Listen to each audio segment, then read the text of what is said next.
আমাদের বউগুলা কি করতেছে?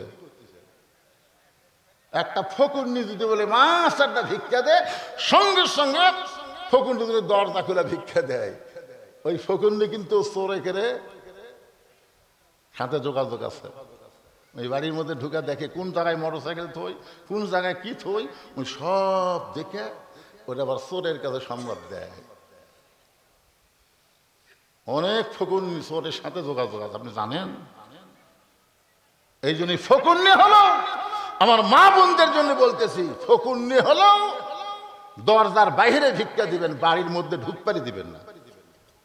এই কতগুলো ফকুন্নি হচ্ছে স্বামীর সাথে রাগ করে, মরদ তোর সাথে আমি সংসার করবো না, দরকার হলে ভিক্ষা করে খাবো। এরকম কিছু মেয়ে মানুষ আছে না নাই? খবরদার, যুবতী কোন নারীকে আপনারা ভিক্ষা দিবেন না, যুবক কোন পুরুষকে আপনারা ভিক্ষা দিবেন না। ভিক্ষা করা ইসলাম শিখাই না, জোরে কোন কথা ঠিক কিনা? নবীর শিক্ষা করো না ভিক্ষা, মেহনত করো সবে। এখন মিশে আমার ইয়ে আছে অশোক আছে যে কি ভিক্ষা না। আল্লাহর বান্দার একটু মনোযোগ দিয়ে শুনবেন। ফাতেমা চলে গেলেন বাড়িতে। পরদিন আসরের নামাজের পরে চুপি চুপি ওই জামিলার বাড়ির দিকে যখন ফাতেমা রওনা দেয়, এমন সময় ফাতেমার ছোট্ট বাচ্চা হোসাইন সামনে দাঁড়ায়, বলে মা, গতকাল বিকাল বেলায় কোথায় গেছিলেন মা? আমি অনেক খোঁজাখুঁজির পরে আপনাকে পাইলাম না। গতকাল কোথায় গেছিলেন মা? আজকে আবার চুপি চুপি কোথায় যাবেন? আমি আপনার সঙ্গে যাইতে চাই। ফাতেমা চিন্তায় পড়ে গেল, হাসান যদি হইতো তাহলে বুঝান যাইতো, কারণ হাসান অবিকল আল্লাহর নবীর মতো। জোরে কান সুবহানাল্লাহ। আল্লাহ রাসূল বলেছেন, ফাতেমা তোমার বড় ছেলে হাসান অবিকল আমার মতো, কিন্তু তোমার হোসেন একটু জেদি। এই জেদি হওয়ার কারণে তার সঙ্গে রাগারাগি করবা না, তার সঙ্গে রাগারাগি করবা না ফাতেমা। আমার ইসলামকে রক্ষা করার জন্য তোমার হোসাইন শহীদ হয়ে যাবে। একটু মনোযোগ দিয়ে শুনবে। নবী এত পরের কথা আগে ফাতিমারে কেন বললেন? এই বলার পিছনে বিশাল একটা কারণ আছে। লিয়াবলুয়াকুম আইয়ুকুম আহসানু আমালা। ওগো আল্লাহর বান্দারা, এখন ফাতেমা কি করবে? জেদি বাচ্চা হোসেনকে সঙ্গে করে ওই কাঠুরের বউ জামিলার ঘরের দরজায়। এখন নবীর মেয়ে ফাতেমা জামিলাকে কিছু বলার আগেই হোসাইন দরজায় গিয়ে বলতেছে, মা, এই সামান্য একটা ঝুবড়ি বাড়ি ভাঙ্গা দরজা, এই দরজার বাড়িতে কে আছে মা, যার কাছে আপনি গতকালও আইছিলেন, আজকেও আবার দেখার জন্য আইছেন? এই বাড়িতে এমন কি আছে মা যেখানে আমার মা বারবার আসতেছে? এই বাড়িতে এমন কি আছে? কারণ প্রত্যেকটা বাচ্চারা মাকে ভালোবাসে কম না বেশি? এই জোরে কোন কম না বেশি? বেশি ভালোবাসেন? ছোটবেলায় মাকে খুবই বেশি ভালোবাসেন, কিন্তু বিয়ে করার পরে বউ আর শাশুড়ি বসে আছে, জামাই এখন বলতেছে, মা, আমি তো আত্রাই বাজারে যাচ্ছি, আম্মা আপনি কি খাবেন? শাশুড়িকে বলতেছে, আম্মা আপনি কি খাবেন?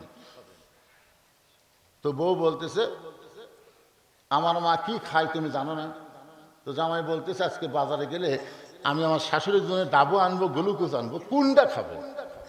বউ বলতেছে, আমার মা দুটাই খায়। বলতেছে, আমি ঠিক আছে, এই গ্লুকোজ আর ডাব আনবো, আত্রাই যাচ্ছি। এই বলে যখন যাচ্ছে, যাওয়ার সময় থেকে দরজাত মা খাড়া হয়ে আছে। কে খাড়া হয়ে আছে? ওই মায়ের দিকে তাকাই না, ওই মাটির দিকে তাকে ব্যাগলে যখন দরজা পার হবি, মা বলতেছে, কে রে, আমার দিকে তাকাস না কেন?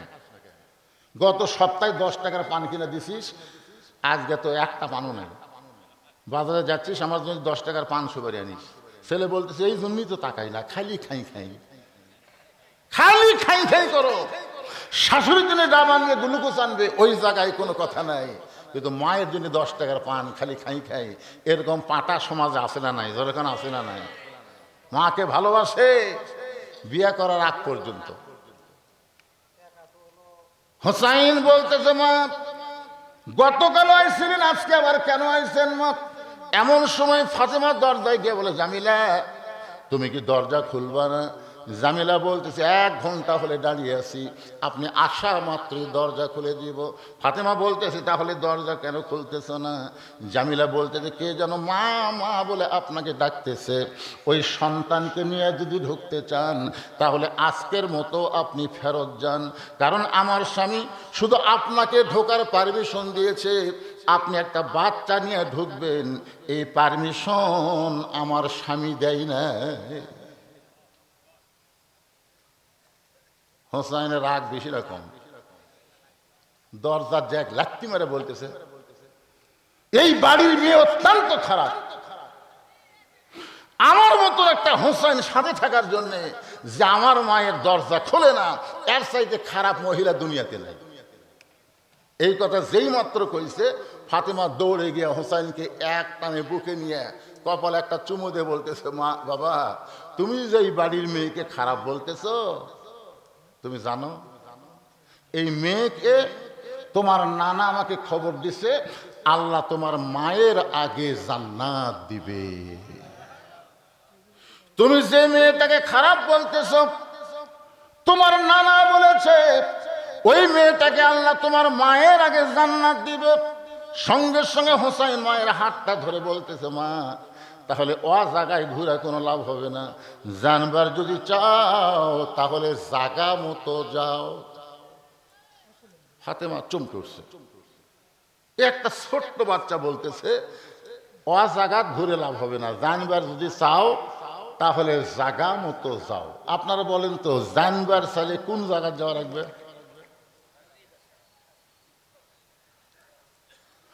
মনে বড় আশা ছিল যাব মদিনায়। এই গানটা গালি কি গুনাহ হবে?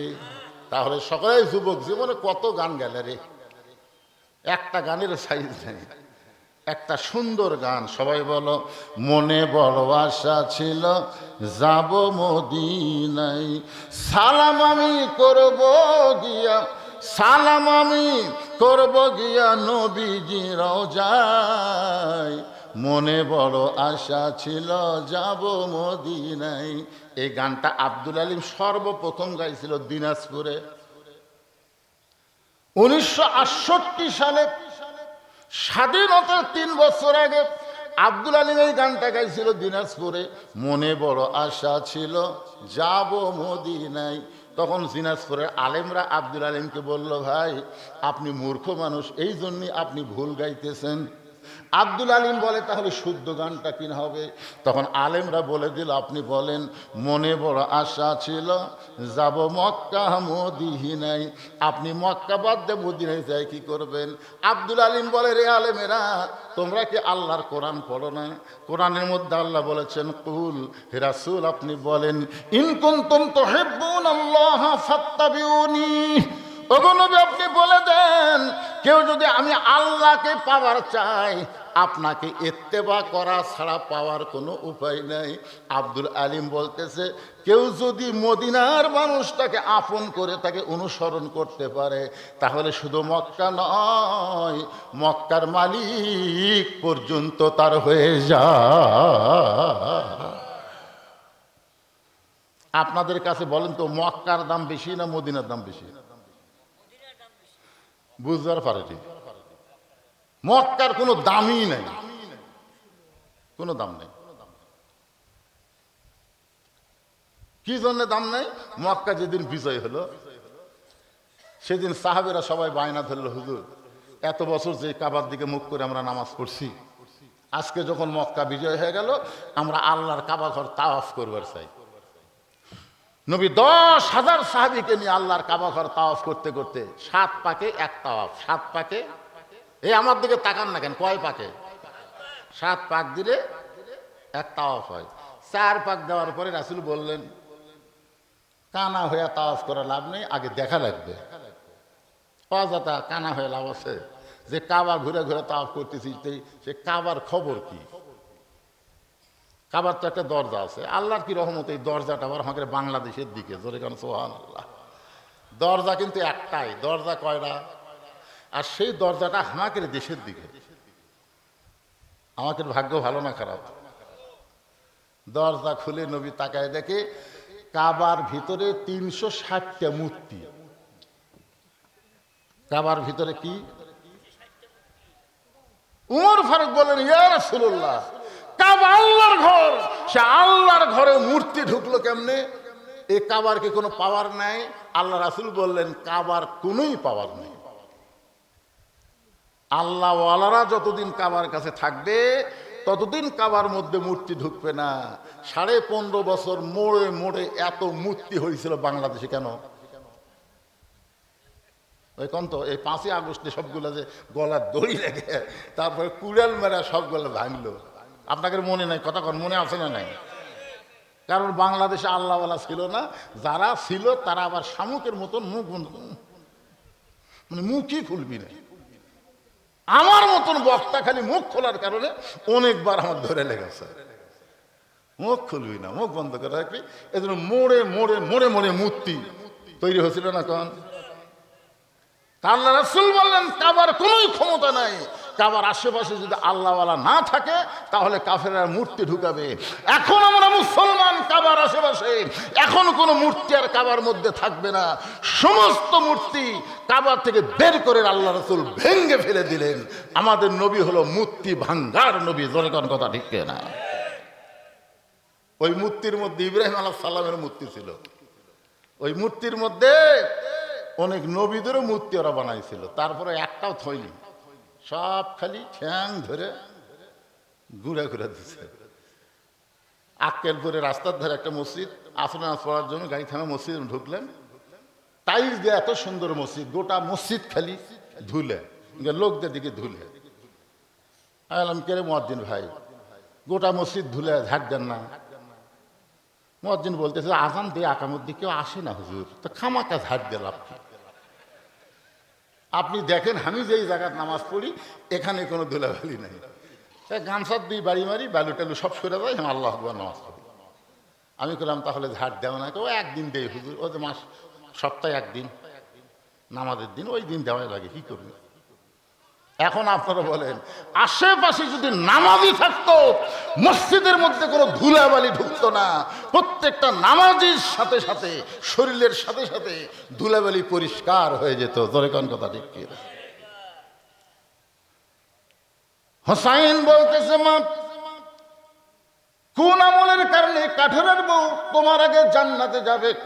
জানবার যদি চাও তাহলে অজাগাত ঘোরা লাভ নাই, আসল জায়গায় যাইতে হবে। আসল জায়গা হলো আমার নানা। ধরে কান সুবহানাল্লাহ। ফাতেমার হাতটা ধরে হোসাইন টানে টানে আল্লাহর নবীর কাছে নিয়ে আইছে। আল্লাহর নবীর কাছে এসে ফাতেমা কান্দের, বলে, বাবা আমার কোনো দোষ নাই, আমি প্রথম দিন গেছি স্বামী নাই বলে দরজা খোলে নাই, আমি দ্বিতীয় দিন গেছি এই হোসাইন আমার সঙ্গে থাকার কারণে ওই কাঠেরের বউ জামিলা দরজা খোলে নাই, দরকার হলে আমি আরও 10 বার যাব। কোন আমলের কারণে আমার আগে এই মেয়েটা জান্নাতে যাবে এটা আমাকে জানাই লাগবে বাবা, দরকার হলে আমি আরও 10 বার যাব। কিন্তু এই হোসাইন আমার সর্বনাশ করছে, আমার হাতটা টানে টানে আপনার কাছে নিয়ে আইছে, বাবা আমার কোনো দোষ নাই। সঙ্গে সঙ্গে হোসাইন মায়ের হাতটা ছাইড়া দিয়া এক দৌড়ে নবীর হাতটা ধরে বলে, না না, তোমার মায়ের কথা কি তোমার মনে আছে? না না, 6 বছর বয়সে তুমি মা হারাইছো, তুমি যখন মায়ের গর্ভে ছিলে তখন তুমি বাবা হারাইছো। না না গো, মায়ের যে কি দাম সেটা তুমি কেমনে জানবা? ও না না, তুমি বলো তো, তোমার মায়ের দাম বেশি না আমার মায়ের দাম বেশি? না না, তোমার মায়ের দাম বেশি না আমার মায়ের দাম বেশি? যেই মাটা জান্নাতি নারীদের নেত্রী হবে, তুমি সেই মাকে একটা কাঠেরের বউ জামিলার কাছে পাঠিয়ে দিছো। ও না না, আমি হোসাইন তোমার কাছে জানতে চাই, কোন আমলের কারণে ওই জামিলা ফাতেমার আগে জান্নাতে যাবে এটা না বলা পর্যন্ত আমি হোসাইন তোমার হাতটা ছাড়ব। হোসাইন কি নবী হিসেবে ধরছে? নানা হিসেবে ধরে বলতেছে, যতক্ষণ না বলবে ততক্ষণ তোমার হাত আমি ছাড়ব না। এমন ভাবে হোসাইন নবীর হাতটা চাইবা ধরেছে। এমন সময় আল্লাহর নবী ডাক দিয়েছেন, আলী। হোসাইন ধরেছে নবীর হাত, আর নবী ডাক দিচ্ছেন কাকে? আলী, হযরত আলী দৌড়ে এসে বলতেছে লব্বাইক ইয়া রাসূলুল্লাহ।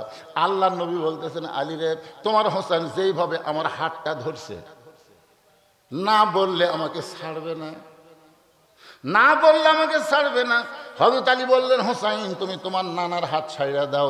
হোসেন বলতেছে, বাবা আপনি কি জানেন আমার নানা এমন একটা খারাপ খবর দিছে, আমার মায়ের আগে একটা মেয়ে নাকি জান্নাতে যাবে, আমার মায়ের আগে একটা মেয়ে জান্নাতে যাবে। কোন আমলের কারণে? এটা যতক্ষণ পর্যন্ত আমার নানা না বলবে ততক্ষণ পর্যন্ত আমি হাতটা ছাড়বো না। সঙ্গে সঙ্গে আলী বলতেছেন, আরো জোরে ধর, আরো জোরে ধর। কারণ কে আগে জান্নাতে যাবে কে পরে যাবে এটা মেয়ে মানুষ হোক না বলে পুরুষ মানুষ হোক বললে তো কোনো সমস্যা নেই। কারণ মেয়ে মানুষেরা, প্রত্যেকটা মেয়ে মানুষের মনের মধ্যে কিন্তু একটা, কি মনে করেন, একটা উপরে থাকার ভাব আছে না নাই? এই কথা কর না কেন? এতে খালেদা হাসিনার এত রাগারাগি কারণ কি? কোনো মেয়েই চায় না যে আর এক মেয়ে তার উপরে থাকে।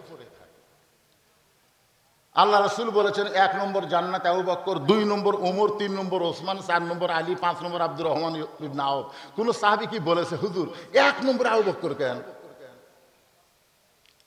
কারণ পুরুষ মানুষের চিন্তা হলো জান্নাত পালি হলো, পুরুষের চিন্তা কি জান্নাত পালি হলো। আর মেয়ে মানুষের কি চিন্তা দেখছেন, আমার আগে কেন যাবে?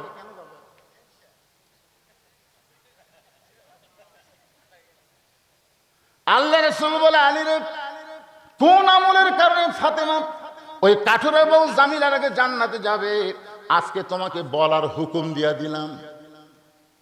আলী বলতেছে, হুজুর আপনি কিন্তু নিষেধ করেছিলেন। রাসূল বলতেছেন, আজকে বলার হুকুম দিয়া দিলাম। ধরে কোন সুবহানাল্লাহ। সঙ্গে সঙ্গে ফাতেমা এসে স্বামীর হাতটা ধরে বলতেছে, ওগো স্বামী, ওই সাধারণ কাঠুরার বউ আমি ফাতেমার আগে জান্নাতে যাবে কোন আমলের কারণে আপনি জানার পরও কেন আমাকে বলেন নাই? আলী বলতেছে, তোমার বাবা নিষেধ করেছে, এই কারণেই আমি বলতে পারি নাই। আজকে যদি বলার হুকুম দিল তাহলে আমার বলতে আর কোনো সমস্যা নাই। তবে ফাতেমা, আমি যতক্ষণ বলবো ততক্ষণ তোমাকে ধৈর্য ধরে শুনতে হবে, কোনো লোকমা দেওয়া যাবে। কারণ মেয়ে মানুষের কাছে অন্য কোনো মেয়ের প্রশংসা আপনারা কোনোদিন করছেন? আমি একদিন শুধু বলছিলাম, আমার চাচাতো ভাইয়ের বউ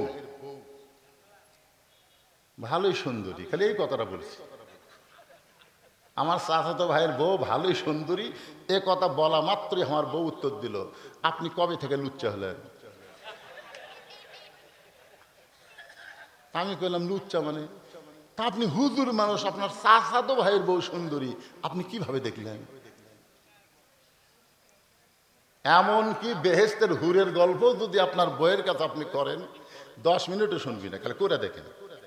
আমি জান্নাতে গেলে আল্লাহ আমাকে হুর দিবি, হুরের নাকের সাইজ এরকম, চোখের সাইজ এরকম, গায়ের রং এরকম, এই বলতে বলতেই দেখবেন এই বালুস বগলের তলে নিয়ে চলে যাবে। কেবারে কোথায় যাও, হুরলেই থাকো, আমার কি দরকার? তারা কিন্তু এইরকম হিংসুক ভাই। খবর লিছেন কোনোদিন? একদিন লিয়ে দেখেন একে ভিতরে কি জ্বলতেছে। হযরত আলী বলতেছেন, ফাতেমা শুনবার যদি চাও তাহলে ধৈর্য ধরে শোনা লাগবে। এবার ফাতেমা ধৈর্য নিয়ে যখন বসলেন, আলী এবার বলা শুরু করলেন, ফাতেমা রে, তোমার কি মনে আছে একদিন দুপুর বেলায় তুমি আমার সামনে এসে কাঁদতেছো? আমি বললাম, ফাতেমা কান্দার কারণ কি? ফাতেমা বলতেছে, গোটা বাড়িঘর খুঁজে দেখেছি কোনো খাবার নাই, এমনকি আপনার পকেটের মধ্যে কোনো পয়সা নাই। আমার হাসান হোসাইন 2টা ছেলে না খাইয়া ঘুম পাড়তেছে। এখন ঘুম থেকে ওঠার পরে এরা তো আপনার কাছে বায়না ধরবে না, বায়না ধরবে আমি ফাতেমার কাছে। এখন বলেন তো, ক্ষুধার্ত 2টা সন্তান যদি খাওয়ার জন্য বায়না করে আর আমি যদি খাবার দিবার না পারি তাহলে আমার যে কেমন কষ্ট হবে। ওগো স্বামী, আপনাকে একটা জিনিস দেব, এইটা বিক্রি করে আপনি টাকা নিয়ে আসবেন। এই বলে ফাতেমা একটা ওড়না বের করে হযরত আলীর হাতে দিয়ে দিলেন। ওড়নাটা আলীকে বললেন, বিক্রি করে যেই টাকা হবে সেই টাকা দিয়ে আপনি খাবার নিয়ে আসবেন। হযরত আলী ফাতেমার ওড়নাটাকে পকেটের মধ্যে ঢুকাইয়া বাজারের দিকে রওনা দিলেন। পকেটের মধ্যে ঢুকানোর কারণ হলো, কারণ নিজের বইয়ের ওন্না যদি বিক্রি করবার চায়, আর জনগণ যদি হঠাৎ বলে ফেলে আলী রে এই ওন্নাটা কার, আর যদি বলে আমার বউ ফাতেমার, তখন অবশ্যই খরিদ্দার মনে করবে যে এই পুরুষ মানুষ বইয়ের জিনিস বেচা খায়, ওই পুরুষ হলো দুর্বল পুরুষ। যেই পুরুষ বইয়ের জিনিস বেচা খায়, আপনার কোন তো এই পুরুষ সবল না দুর্বল? নিজের জীবনও সোনার কি কোনো কিছু কিনে দেওয়ার পারে নাই। বিয়ার সময় এক ভরি সোনার একটা মালা ওই মেয়ের বাপ দিছে, মেয়ের বাপ দিছে এক ভরি সোনার মালা। ওই জমির ধারে একটা জমিবার আছে, দাম হলো 80,000। কত দাম? ওই এখন ভাত খাবার বসাই খালি ওই বইয়ের গলার দিকে তাকায়। বউ কই কে গো, খাওয়া বাদ দে, আমার দিকে তাকাও কেন? বলে একটা জমিবার আছে রে, 80,000। 60,000 টাকা আমার আছে, খালি 20,000 টাকা নাই। 20,000 টাকা হলেই জমিটা হয়ে যায়। বউ বলতেছে ইন্নাল্লাহ মা সাবিরিন, ধৈর্য ধরেন, এ বছর হয়নি, আগামী বছর হবে। রাগ করে বলতে তোর বাপের জমি, আমার জন্য 1 বছর থুবি। বউ কয় তাহলে কি করব? আমি কি করব? ওই যে গলার যেটা দিয়ে আসিস, গলার তোর বাপ দিছে ঠিকই, পুরানা হয়ে গেছে, সেটা জানিস। এই মালা এখন চলে। এই যে ভাত খাতে খাতে বলতেছি মালাটা আমাকে খুলে দে, 1 ভরি সোনার মালা, আগামী বছর তোকে 2 ভরি সোনার নতুন মালা মেনে দেবো রে মুসলমানের বাচ্চা, ওয়াদা দিলাম। এমন সাটি মারছে, বউ গলার মালা খুলে দিছে। ওই এখন বিক্রি করে জমি লিছে। মেয়ে মানুষ সব জায়গাত হিসাব না থাকলেও কত জায়গাত কিন্তু ঠিকই থাকে। 1 বছর পরে বলতেছে কে গো, গত বছর আপনি কি বললেন 2 ভরি সোনার মালা বেনা দিবেন, 2 ভরি লাগবে না, 1 ভরি দেন। তখন স্বামী বলতেছে তুই কি বদরুল রশিদের ওয়াজ শুনিস নি? বউ কয় বদরুল রশিদের ওয়াজ তো শুনি। তো বদরুল রশিদ ওয়াজে বলছে বউয়েরা কেবলমাত্র এক ব্যক্তির জন্য শাস্তে পারবে, সেই ব্যক্তি হলো তার স্বামী। স্বামী ছাড়া অন্য কারোর জন্য গলাত মালা দেওয়া যাবে না। তোকে যদি মালা ছাড়াই হাত ভালো লাগে তাহলে মালা কেনার দরকার আছে? তুই ক। বউ কয় আচ্ছা সিটার রে, এরকম সিটার মার্কা স্বামী আছে না নাই? জোরে করে আছে না নাই? বইয়ের জিনিস যারা বিক্রি করে খায় তারা অবশ্যই দুর্বল পুরুষ। হযরত আলী চিন্তায় পড়ে গেলেন, এই যে ওন্নাটা বের করে যদি বিক্রি করতে চাই, আর খরিদ্দার যদি জিজ্ঞাসা করে আলী ভাই ওন্নাটা কার, আমি তো বেকায়দায় পড়ে যাব। এই জন্য পকেটে ওন্না নিয়ে বাজারের মধ্যে ঘুরতেছে। এমন সময় এক খরিদ্দার এসে বলতেছে আলী ভাই আপনি মনে হয় কিছু বিক্রি করবেন। হযরত আলী চমকে গেল, একমাত্র আল্লাহ ছাড়া দুনিয়ার কেউ জানে না। আর এই লোকটা বলতেছে আপনি মনে হয় কিছু বিক্রি করবেন। সঙ্গে সঙ্গে হযরত আলী তাকায় দেখে ওই খরিদ্দার একটা ব্যাগ, একটা থলিয়া এভাবে মুখ ফাঁক করে ধরে আছে। আলী পকেট থেকে ওন্নাখানা যখন ব্যাগের মধ্যে দেয়, ওই খরিদ্দার যে ওন্না কিনলো একটাবার ওন্নার দিকে তাকাইলো না। হযরত আলী 6টা দিরহাম নিয়ে এক দৌড়ে খাবার দোকানদারের কাছে গিয়ে বললেন ভাই আমার হাসান হোসেন না খাইয়ে ঘুমায় গেছে, ঘুম থেকে চেতন পাইলে মায়ের কাছে বড় বায়না করবে, এই 6টা দিরহামের যে খাবার হবে এই খাবারটা তুমি তাড়াতাড়ি আমাকে টোপলা করে দাও। দোকানদার টোপলা করে যখন হযরত আলীর হাতে দিতে যাবে, এমন সময় একজন সায়েলকারী এসে বলতেছে আলী রে আজকে 3 দিন হলে তো আমার বাড়িতে কোনো খাবার নাই, আলী রে আল্লাহর রাস্তা আমাকে একটু সাহায্য করো। হযরত আলী চিন্তায় পড়ে গেলেন। আল্লাহ কোরআনে বলেছেন আম্মা সাইলা ফালা তানহার, সাইলকারীকে খালি খালি ফেরত দেওয়া যাবে না।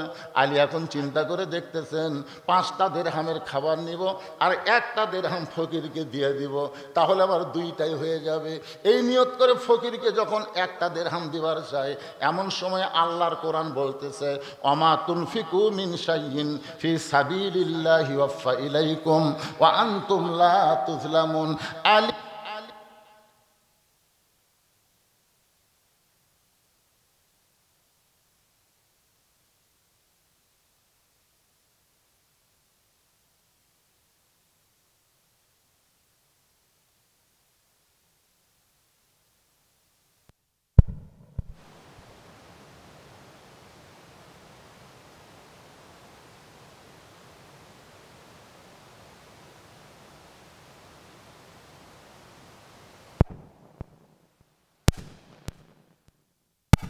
শেষ করে দেবো নাকি?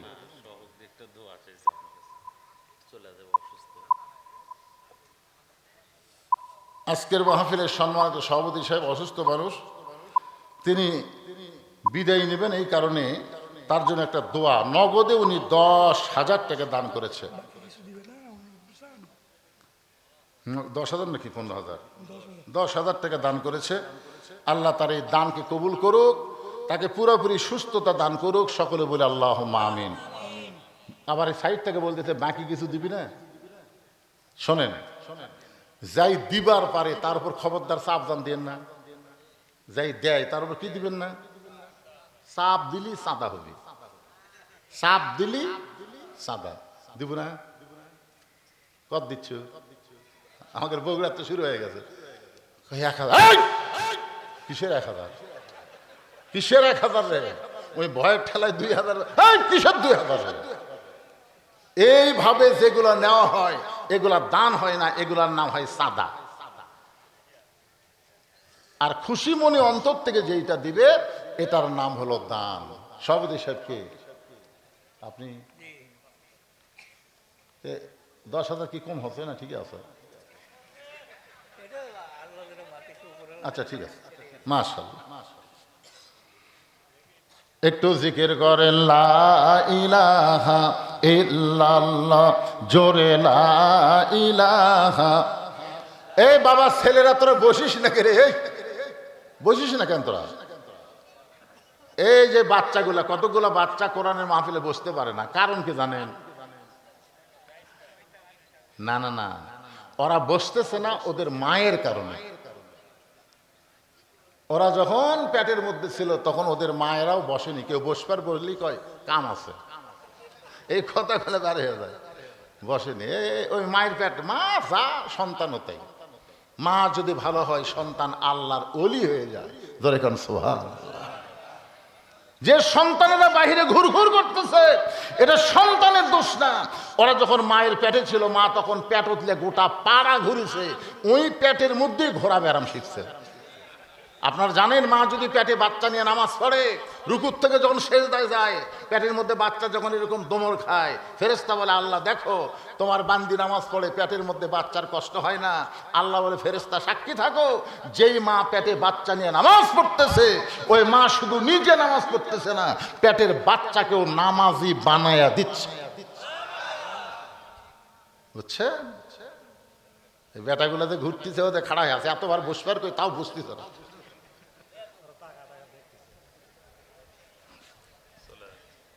যাক, চলে যাক, চলে গেলে কোনো সমস্যা নাই। একটু মনোযোগ দিয়ে শুনবেন। মনে আছে আপনাদের কি কথা বলতেছিলাম? আলী বলতেছেন ফাতেমা আমি ফকিরকে 6টা দিরহাম দিয়ে দিলাম। ফকির খুশি হয়ে যখন চলে গেছে, ফকির খুশি হয়ে চলে গেল। যেই ফকির কানতে কানতে ভিক্ষা চালো, সেই ফকির 6টা দিরহাম পেয়ে খুশি হয়ে চলে গেল। এখন দোকানদার বলতে চালি ভাই খবর কি?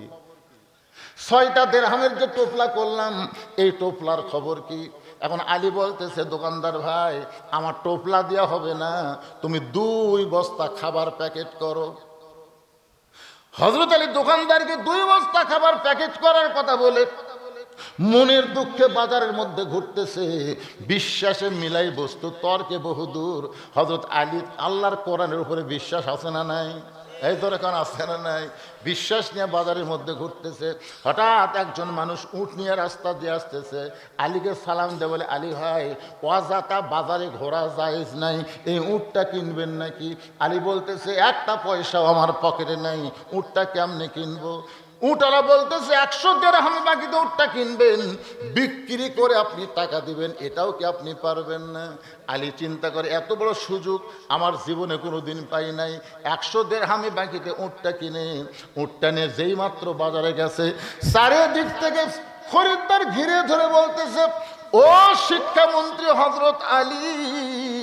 কারণ আল্লাহর নবী যখন মদিনার খলিফা ছিলেন, মদিনার বাদশা ছিলেন, প্রেসিডেন্ট ছিলেন, তখন ওই সময় শিক্ষামন্ত্রী হলেন হযরত আলী। ধরে কারণ সুবহানাল্লাহ। নবী যখন মদিনার প্রেসিডেন্ট ছিলেন ওই সময় ধর্মমন্ত্রী হলো আবু বকর, আইনমন্ত্রী হলেন হযরত উমর, আর অর্থমন্ত্রী হলেন ওসমান গনি, আর শিক্ষামন্ত্রী হলেন হযরত আলী। এখন আপনারা বলেন তো, আবু বক্করের মতন মানুষ যদি ধর্মমন্ত্রী হয় তাহলে ধর্ম কেমন চলবে? আর উমরের মতো মানুষ যদি আইন মন্ত্রী হয় তাহলে আইন কিভাবে চলবে? এখন স্বরাষ্ট্রমন্ত্রী সবকিছু কয়, আইন মন্ত্রী কিছুই কয় না। বাংলাদেশে আইন মন্ত্রী আছে না নাই? ওই একটা কথাও কয় না, যা কয় সালাউদ্দিন। আবার ফেসবুকে ভাইরাল হয়ে গেছে, তারেক সাহেব যখন অনুপস্থিত থাকবে তখন সালাউদ্দিন নাকি প্রধানমন্ত্রীর দায়িত্ব পালন করবে। মানুষ চিন্তাত পড়ে গেছে যে শহীদ জিয়া, খালেদা জিয়ার সন্তান, এই লোকে এগুলা কি করতেছে। একটু চিন্তা ভাবনা করার দরকার আছে না নাই? আমরা কি চাই এই বাংলাদেশ ভারতের অঙ্গরাজ্য হোক? ভারতের একজন তো কয়েকদিন আগে বলেই দিছে, আমরা চাইলে 15 মিনিটে বাংলাদেশ আমরা দখল করব। 15 মিনিট। ওই যে 71-এ নাকি ওরা পাকিস্তানের কাছ থেকে আমাদের বাংলাদেশ দিয়ে দিছে, সেই দিন নাকি এই বাংলাদেশ ওর কি হয়ে গেছে। কার হচ্ছে? ভারতের বাচ্চারা। আর আমরা এই কথা কইলে আমাকে রাজাকার কয়, এগুলো তো বক্তালে রাজাকার। শোনেন, একটু গুরুত্ব দিয়ে শুনতে হবে। আইনমন্ত্রী হলেন হযরত ওমর, অর্থমন্ত্রী ওসমান গনি, আর শিক্ষামন্ত্রী হলেন হযরত আলী। সমস্ত খরিদ্দার বলতেছে, ও শিক্ষামন্ত্রী আলী ভাই, এই উটের ব্যবসা কবে শুরু করলেন? সবাই যখন আলীকে সেকে ধরেছে, এমন সময় একজন খরিদ্দার এসে কানে কানে বলতেছে, বেশিক্ষণ উট নিয়ে বাজারে থাকা লাগবে না, আপনি উটের দাম কত নিবেন? আলী বলতেছে, আমি চাইবো না, তুমি একটা বলে দাও। খরিদ্দার বলতেছে, 160 দিরহাম দিয়া দিলাম। হযরত আলী 160 দিরহামে উটটা বিক্রি করে উটওয়ালার হাতে 100 দিরহাম ফেরত দিয়ে বাকি 60টা দিরহাম নিয়ে দোকানদারের কাছে গিয়ে বললেন, ও দোকানদার ভাই, খবর কি? বলে, আপনার কথা মতো আমি 2 বস্তা খাবার প্যাকেট করেছি। আলী বলতে, 2 বস্তার দাম কত নিবা? বলে, 60টা দিরহাম দিলেই চলবে। হযরত আলী 60টা দিরহাম দিয়ে 2 বস্তা খাবার কান্দে নিয়ে আনন্দে আনন্দে বাড়ির দিকে রওনা দিয়েছেন।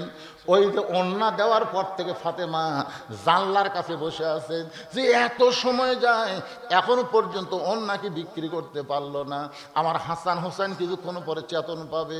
এই চিন্তা করে ফাতেমা বারবার জানলা দিয়ে তাকায় দেখে স্বামীকে 2 বস্তা খাবার নিয়ে বাড়ির দিকে আসতেছে। হযরত আলীর কান্দে 2 বস্তা খাবার দেখে ফাতেমা আস্তে করে উঠে গিয়ে দরজায় খিল আটকা দিছে। দরজার যে খিল থাকে ওই খিলটা আটকায় দিছে। এখন হযরত আলী 2 বস্তা কান্দে নিয়ে বলতেছে, আসসালামু আলাইকুম ইয়া আহলাল বাইত, এই বাড়ির মধ্যে যারা আছো সবার প্রতি আল্লাহ রহমত বর্ষিত হোক। ফাতেমা বলতেছে, ওয়ালাইকুম আসসালাম, কিন্তু দরজা খোলা যাবে না। ফাতেমা বলতেছে, ওয়ালাইকুম আসসালাম, কিন্তু দরজা খোলা যাবে না। আলী বলতেছে, কেন দরজা খুলবেন না? ফাতেমা বলতেছে, ওন্না বিক্রি করার টাকা দিয়া বড় জোর 1 টোপলা খাবার হবে, আপনি 2 বস্তা খাবার কোথায় পাইলেন? এটা যতক্ষণ না বলবেন ততক্ষণ আমি দরজা খুলব। বউ যদি ভালো হয়, যে অন্য বিক্রির করার টাকা দিয়ে বড় জোর 1 টোপলা খাবার হবে, আপনি 2 বস্তা কোথায় পাইলেন?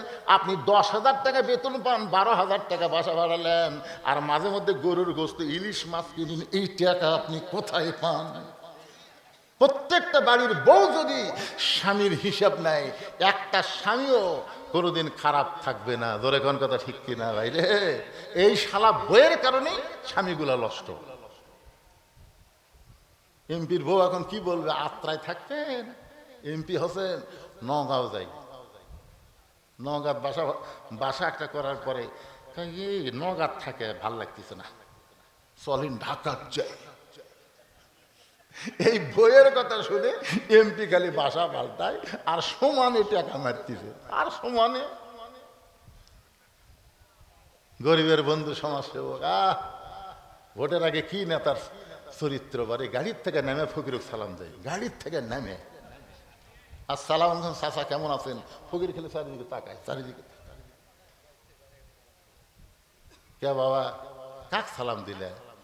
বলে আপনাকে দিলাম, আমি ভিক্ষা করে খাই। ভোটের আগে আপনিও তো আমিও তাই, একটা আমি ফকির বুকের মধ্যে নেই। ফকির বলতেছে, ওয়াদা দিলাম বাবা, ভোটটা তোমাকেই দিব। এত ভালো মানুষ আমি জীবনে দেখি নাই যে আমার মতন ফকির বুকের মধ্যে লেগে। ফকির যায় আর মার্কাত ছিল মারছে, সিল মেরা ফকির খালি মশানে আসে। হায় হায় রে, আমার বুকের মধ্যে চাপালিছে ওই নেতা কবে আসবে। পরে একদিন শুনছে নেতা আসছে, ফকির ভাবতেছে আগে তো এমপি ছিল না, এখন এমপি হয়ে যাচ্ছে, আমি একটু দেখা করি। এই দেখা করার নিয়তে ফকির দেয় দেখে চামচার অত্যাচারে ফকির তো ভিতরে যাওয়া দূরের কথা, বাইরে থেকে ঘুরতে খাচ্ছে। এই তুই ফকির কে? গরিবের বন্ধু, সমাজ সেবক, জনদরদী, নানা ধরনের স্লোগান দিয়ে এখন ক্ষমতা আসন পাইয়া আর গরিবের দিকে খেয়াল থাকে না। এই নেতাগুলো নষ্ট হওয়ার পিছনে এক নম্বর কারণ হলো তার বউ। ধরে বলেন নাম কি? ফাতেমা তো খুশি হওয়ার কথা, এক টোপলা খাবার না নিয়ে 2 বস্তা খাবার নিয়ে আইছে, কিন্তু খুশি না হয়ে রাগ করে বলে স্বামী গো, অন্য বিক্রি করার টাকা দিয়ে বড়জোর 1 টোপলা হবে, আপনি 2 বস্তা কোথায় পাইলেন? এরা যতক্ষণ না বলবেন ততক্ষণ দরজা খুলবো না। আলী বলতেছে আগে দরজা খোলেন তারপরে বলবো। ফাতেমা বলতেছেন আগে বলেন তারপরে দরজা খুলবো। আলী বলতেছে আগে দরজা খোলেন তারপরে বলবো। ফাতেমা বলতেছে আগে বলেন তারপরে খুলবো। 2 জনই জেদি। আলী বলতেছেন আগে দরজা খোলেন তারপরে বলবো, ফাতেমা বলতেছে আগে বলেন তারপরে দরজা খুলবো। এমন সময় আল্লাহর কোরআন আলীকে বলতেছে আর রিজালু কাওয়ামুনা আলান নিসা, পুরুষ থাকবে উপরে, নারী থাকবে নিচে। আপনার বলেন তো এটা কার হুকুম? আলী চিন্তায় পড়ে গেলেন, আমি একজন পুরুষ মানুষ, আমি দরজা খুলতে বলতেছি আর আমার নিচে আমার বউ ফাতেমা দরজা খোলে না, আমি আর এখানে থাকবোই না। এই 2 বস্তা কান্দে নিয়ে হযরত আলী রাগ করে আল্লাহর নবীর দরবারে গেলেন। আল্লাহর নবী তখন বসেছিলেন। আলীকে দেখার সঙ্গে সঙ্গে নবী আমার দাঁড়িয়ে গেলেন। শুধু নবী আমার দাঁড়িয়ে থাকলেন না, আস্তে আস্তে এসে আলীর কপালে একটা চুমা দিয়া, নবী আলীর কপালে একটা চুমা দিয়ে নিজের হাতে আলীর কাঁধ থেকে 2টা বস্তা খাবার নামায়া নিলে। আল্লাহর নবী আলীর মুখের দিকে তাকায় বলে, আলী রে, তোমার কাঁধ থেকে 2টা বস্তা খাবার নামায় নিয়ে তোমার কপালে চুমা দিলাম, এরপরও তোমার মুখে হাসি নাই, তোমার কি আনন্দ হয় না? আমি নবী তোমারে চুমা দিলাম, তোমার কাঁধ থেকে বস্তা নামায় নিলাম, এরপরেও তোমার মুখটা ভার কেন? আলী বলতে তো হুজুর আপনি বাবা ভালো, আপনি বাবা ভালো। রাসূল বলে আর একটা কথা আটকে গেল কে? বলে আপনার মেয়ে যেই কেবল মেয়ে, কি আমার মেয়ে কি? আলী বলতে তো হুজুর আপনার মেয়ে তো কিছু বলা উচিত না। আল্লাহ রাসূল বলে আলী রে, আমার ফাতেমার দরজা ইচ্ছা করেই খুলে দেয়নি, এই না খোলার পিছনে কারণ হলো তোমাকে আমার কাছে পাঠিয়ে দেওয়া। তো আলী বলতে তো হুজুর দরজা না খুলে আপনার কাছে আমার পাঠানোর কারণ কি? কি কারণ? আল্লাহ রাসূল বলতেছে 4টা কারণ। কয় কারণ? 4টা কারণ। 1 নম্বর কারণ হলো কে তোমার কাছ থেকে অন্না কিনে নিছে, তুমি কি তাকে চিনো? আলী বলতে তো হুজুর আমি তো চিনি না। কোন ভিখারি ফকির তোমার কাছ থেকে ভিক্ষা নিছে, তুমি তাকে চিনো? আলী বলতে তো হুজুর আমি তো তাকেও চিনি না। আল্লাহ রাসূল বলতেছে উট তোমার কাছে 100 দিরহামে কে বিক্রি করলো, তুমি জানো? আলী বলতেছে হুজুর এটাও তো আমি জানি না। কোন খরিদ্দার তোমার কাছ থেকে 160 দিরহামে উটটা কিনে নিল, তুমি তাকে চিনো? আলী বলতেছে হুজুর এটাও তো আমি চিনি না। বলে এগুলা জানার জন্যই আমার মেয়ে দরজা না খুলে তোমাকে আমার কাছে পাঠাচ্ছে। সুবহানাল্লাহ কওয়া যায় না? সুবহানাল্লাহ কওয়া যায় না? আলী তুমি কি জানতে চাও? আনা মাদিনাতুল ইলমি ওয়া আলিউ বাবুহা। আল্লাহ নবী বলেছেন আমি হচ্ছে ইলমের শহর, আলী হচ্ছে তার দরওয়াজা। সঙ্গে সঙ্গে হযরত আলী বসে গেলেন। হযরত আলী বসে গেলেন জানার জন্যে। এমন সময় ফাতেমা বলতেছে কোন আমলের কারণে আমার আগে কাঠুরে বাবু জামিলা জান্নাতে যাবে, ওই ওয়াজ না করে আপনি কি ওয়াজ ধরছেন? আমি যেখানে বসে আছি এই ওয়াজ শোনার জন্য। আমি এখানে বসে আছি আমার আগে ওই কাঠুরের বউ জামিলা জান্নাতে কেমনে যাবে এটা শোনার জন্য। এখন আপনারা বলেন আপনাদের কাছে গুরুত্ব কি? এই যারা বসে আছেন আপনারা মরদ মানুষ তো, আপনাদের বউগুলো ভালো হোক, আপনার কি চান না ভাই? এই কথা কোন চান কি চান না? আমাদের মেয়েগুলো ভালো হোক, এটাকে আমরা চাই না? অবশ্যই চাই। আজকে আমাদের বাহিরে শান্তি আছে, ঘরের মধ্যে কোনো শান্তি নেই। ঘরের মধ্যে ঢুকলি যখন আপনার বউ কোনো জায়গায় বেড়াবার যাবে, মালা বালা যা আছে ভালো টালো সব পরে যাচ্ছে।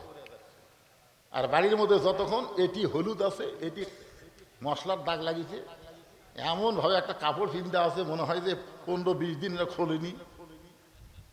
কি শুধুমাত্র বউ স্বামীর জন্য, অন্য কোনো পুরুষের জন্য না। আমার মায়েরা যারা পর্দার অন্তর আছেন, একটু মনোযোগ দিয়ে গুরুত্বপূর্ণ কথা শুনবেন। আল্লাহ রাসূল বলে, আলী রে, কোন খরিদ্দার তোমার কাছ থেকে ফাতেমার ওন্না কিনেছে? কোন ফকির তোমার কাছে ভিক্ষা চেয়েছে? কে তোমার কাছে উটটা বিক্রি করলো? কে আবার খরিদ্দার হয়ে উটটা কিনলো? তুমি কি জানতে চাও? সমস্ত আলী একেবারে শরীরের সমস্ত শক্তি দিয়ে বলতেছি, ইয়া রাসূলুল্লাহ, জানার জন্য আমি এখানে বসে গেলাম। ধরে কারণ সুবহানাল্লাহ। এখন হযরত আলী বসে গেছে, আল্লাহ রাসূল এখন বলবে।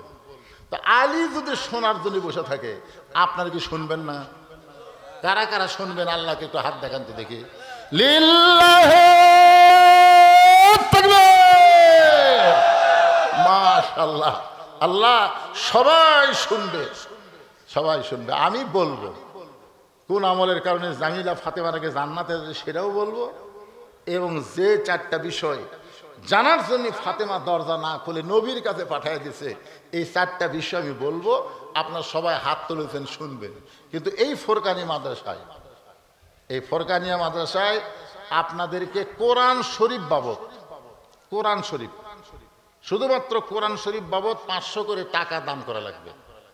আপনি যদি 500 টাকা দান করেন, একটা কোরআন দানের সওয়াব আল্লাহ আপনার বাপ মার কবরে দিয়ে দিবে। যাদের বাপ মা মারা গেছে, আমি শুধু তাদের কাছে 500 টাকা চাই।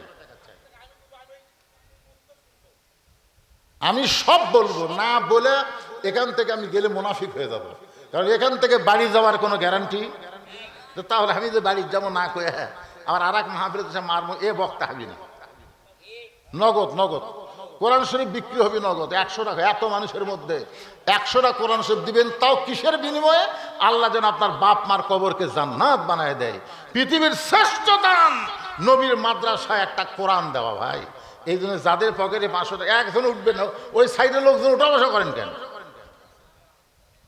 মাশাআল্লাহ। কি নাম বাপজানের নাম কি রে? লিল্লাহি তাকবীর। মোহাম্মদ তসির উদ্দিন এই মক্তব মাদ্রাসায় কোরআন শরীফ বাবদ 500 টাকা দান করেছে। আল্লাহ তার বাপ মা যদি কবরে যায়, এই দানের ওসিলায় বাপ মার কবরকে জান্নাতের টুকরা বানায় দেন। আল্লাহ তোমার একজন বান্দা, এটা কয় টাকা দিছে? 2000 টাকা দান করেছে। প্রবাসী, এগুলো আদায় আগে হয়নি, যাই হোক, একজন প্রবাসী 4টা কোরআন শরীফ বাবদ 2000 টাকা দান করেছে। আল্লাহ তার দানকে কবুল করেন, আল্লাহুম্মা আমিন। আল্লাহর আর একজন বান্দা 5,000 নাকি এটা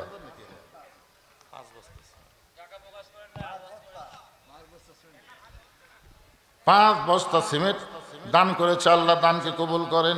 মোহাম্মদ মাহাবুল ইসলাম, আল্লাহ দান করেছে 5 বস্তা সিমেন্ট। আল্লাহ দানকে কবুল করেন। এ ভাই, ওটা কি বৃষ্টি হচ্ছে? বৃষ্টি হচ্ছে তো উঠতেছেন কেন?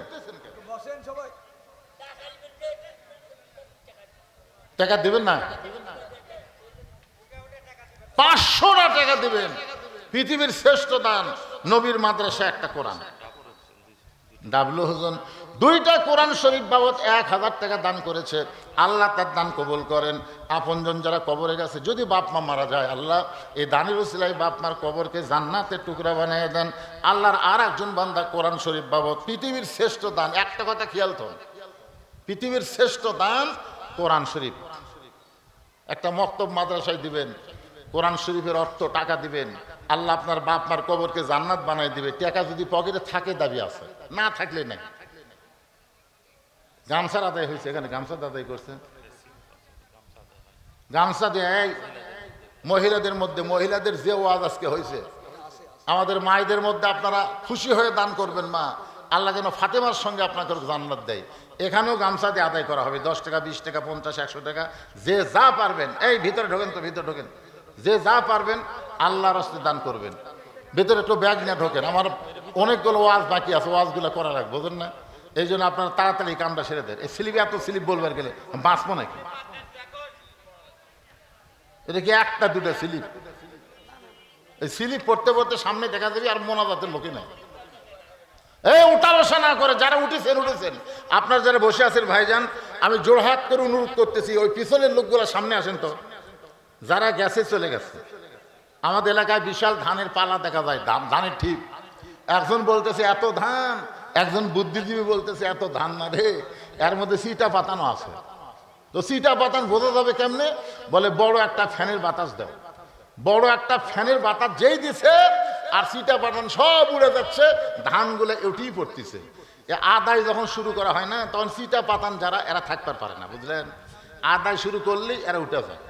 যাদের মধ্যে চাউল আছে, ইমান আছে, তারা কেউ উঠবে না, তারা সব সামনে আসেন, সব সামনে আসেন, অনুরোধ করে বলতেছে আল্লাহর রাস্তায় সামনে আসেন।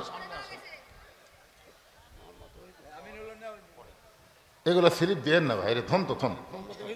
মোহাম্মদ ওহিদুল ইসলাম, শুধু কোরআন শরীফ বাবদ যারা দান করবে আমি তাদের কথাটা এখন বলবো। ওহিদুল ইসলাম কোরআন শরীফ বাবদ 500 টাকা দান করেছে, আল্লাহ দানকে কবুল করেন, আল্লাহুম্মা আমিন। এখানে আদায়কারী ছেলেরাও নাই, 2-4টা রুমাল কিংবা ব্যাগ নিয়ে ভিতরে ঢোকা যাবে না। ও যে একজন গেছে, একজন গেলে হয়, এই সাইড থেকে আর একজন যান, এই সাইড আর একজন যান। মাশাআল্লাহ, 2টা কোরআন শরীফ বাবদ আল্লাহ তোমার একজন বান্দা 1000 টাকা দান করেছে। আল্লাহ বাপ মা যদি কবরে যায়, এই দানের উসিলায় বাপ মার কবরকে জান্নাতের টুকরা বানান। আর একজন আল্লাহর বান্দা কোরআন শরীফ বাবদ 500 টাকা দান করেছে, আল্লাহ দানকে কবুল করেন, আল্লাহ নেক নিয়ত নেক আশা পুরা করেন, আল্লাহুম্মা আমিন। কবুল করো মোদের কামনা, দানকারীকে দিবেন জান্নাত, আল্লাহ নিরাশ করবেন না। একটু জিকির করেন লা ইলাহা। কালামুল্লাহ কোরআন শরীফ বাবদ 500 টাকা দান করেছে, আল্লাহ কালাম মোল্লার দানকে আল্লাহ আপনি কবুল করেন। যারা শুধু 500,000 দান করবে কোরআন শরীফ বাবদ, আমি শুধু তাদের কথাই বলবো। এখন আমি আবার ওয়াজটা শুরু করি, কি বলেন? হাসিবুল ইসলাম 2টা কোরআন শরীফ বাবদ 1000 টাকা দান করেছে, আল্লাহ নগদে দান আল্লাহ কবুল করেন, আল্লাহুম্মা আমিন। একটু মনোযোগ দর্শনে আল্লাহ রাসূল বলে, আলী আমার মেয়ে ফাতেমা এত বড় পর্দানিশী, দুনিয়ার কোন খরিদ্দার ফাতেমার ওন্না কিনুক এটা আল্লাহ চায় না। আল্লাহ একজন ফেরেশতাকে মানুষ বানায় দিয়া তোমার কাছ থেকে ওন্না খানা ওই ফেরেশতা নিয়ে তোমাকে 6টা দিরহাম দিয়া ওই ফাতেমার ওন্না, আল্লাহ রাসূল বলতেছে আমার আল্লাহ জান্নাতের মধ্যে যত্ন করে রেখেছে। কারণ পর্দানিশী নারীকে আল্লাহ ভালোবাসে। সুবহানাল্লাহ কন্যা কেন? পর্দানিশী নারীকে আল্লাহ, সকলে জবান খুলে বলবেন, পর্দানিশী নারীকে আল্লাহ অকারণা ফি বুয়ুতিকুন্না ওয়ালা তাবাররাজনা তাবাররুজাল জাহিলিয়াতিল উলা। এটা নগদ 5000 টাকা দিছে, নগদ। মাশাআল্লাহ, 10টা কোরআন শরীফ বাবদ আল্লাহর একজন পাগল নগদে 5000 টাকা দান করেছে, জোরে বলেন মারহাবা। আর একজন আল্লাহর পাগল কোরআন শরীফ বাবদ 500 টাকা দান করেছে, আল্লাহ দানকে কবুল করেন। আল্লাহ ও দরদে আল্লাহ। আব্দুল সালাম ইসলামঘাটের আব্দুল সালাম কোরআন শরীফ বাবদ 500 টাকা দান করেছে, আল্লাহ তার দানকে কবুল করেন, আল্লাহুম্মা আমিন। আল্লাহ রাসূল বলে, আলী ওই ফেরেশতা ওন্নাটা কিনে 6টা দিরহামে জান্নাতের মধ্যে আল্লাহ রেখে দিয়েছে। এখন হযরত আলী যখন ওই 6টা দিরহাম দিয়ে খাবার নিচ্ছে, আল্লাহ রাসূল বলে, আলী রে তুমি যখন হাসান হোসেনের জন্য খাবার কিনতেছো, এমন সময় লিয়াবলুয়াকুম, মনে আছে না ভুলে গেছেন? লিয়াবলুয়াকুম আইয়ুকুম আহসানু আমালা। আমার আল্লাহ তোমাকে পরীক্ষা করতেছে, তুমি তোমার হাসান হোসেনকে বেশি ভালোবাসো না আল্লাহর কোরআনকে বেশি ভালোবাসো। এই পরীক্ষা করার জন্যে তুমি যখন 6টা দিরহাম নিয়ে খাবার কিনতেছো, তখন আল্লাহ ওই ফেরেশতাকে, যেই ফেরেশতা ফাতেমার ওন্না কিনেছে, আল্লাহ ওই ফেরেশতাকে ফকির বানায় তোমার কাছে পাঠিয়ে দিছে। ওই ফেরেশতা ফকির হয়ে তোমার কাছে যখন খাবার চাই, 3টা দিন হলে তার বাড়িতে খাবার নাই, তুমি যখন 1টা দিরহাম আম্মা সাইলা ফালা তানহারকে দাম দিয়ে, কোরআনকে দাম দিয়ে তুমি যখন 1টা দিরহাম ফকিরকে দিবার চাও, এমন সময় কোরআন বলতেছে ওমা তুনফিকু মিন শাইইন ফি সাবিলিল্লাহি ওয়াফা ইলাইকুম। আলিরে 1টা দিরহাম দিলে 10টা ফেরত পাবি, 2টা দিলে 20টা পাবি, 6টা দিলে 60টা পাবি। তুমি আল্লাহর কোরআনকে দাম দিয়ে তুমি যখন 60টা দিরহাম ফকিরকে পাওয়ার আশায় দিয়ে দিলে 6টা দিরহাম, 6টা দিরহাম ওই ফেরেশতা আল্লাহর কাছে নিয়ে যখন কাঁদতেছে, আল্লাহ বলে ফেরেশতা কান্দিস কেন? বলে কান্দার কারণ হলো যে বাবা সন্তানের জন্য খাবার টোপলা নিচ্ছে, আর এমন সময় তুমি আমারে পাঠাইছো। তোমার এই বান্দাতে কি বুঝলো? ওই খাবার টোপলা না নিয়ে আমার 6টা দিরহাম দান করে দিল। আল্লাহ বলে ফেরেশতা আলী আর আমি আল্লাহর মধ্যে এমন একটা সম্পর্ক তৈরি আছে যে তুমি ফেরেশতা বুঝতে পারবা না। ধরে কান সুবহানাল্লাহ। আল্লাহ বলে ও ফেরেশতাই শোনো, যে উটের পিঠে চড়ে আমার ফাতেমা জান্নাতে যাবে, সেই উটটা দুনিয়াতে আলীর কাছে বিক্রি করবা 100 দিরহাম বাকিতে। আল্লাহ রাসূল বলে আলী রে, ওই ফেরেশতা আবার উটওয়ালা হইয়া তোমার কাছে 100 দিরহামে উটটা বিক্রি করলো, আবার ওই ফেরেশতাই খরিদ্দার হইয়া তোমার কাছ থেকে 160টা দিরহামে উটটা কিনে নিল। ওই 100 দিরহাম তাকে তুমি ফেরত দিলা, আর 60টা দিরহামে 2 বস্তা খাবার নিয়ে তুমি বাড়ির দিকে রওনা দিলা। এমন সময় ফাতেমা বলতে, স্বামী গো, কোন আমলের কারণে ওই কাঠুরের বউ জামিলা আমার আগে জান্নাতে যাবে, সেই ওয়াজটা কি আপনি করবেন না? আলী বলেন ফাতেমা তাহলে শোনো, তুমি যখন জান্নাতে যাবে, জান্নাতি নারীদের নেত্রী হইয়া আল্লাহ তখন হেঁটে হেঁটে তোমাকে জান্নাতে নিবে না, কারণ সাইয়্যিদাতুন নিসা আহলিল জান্নাহ ফাতেমা হবে জান্নাতীর এদের নেত্রী।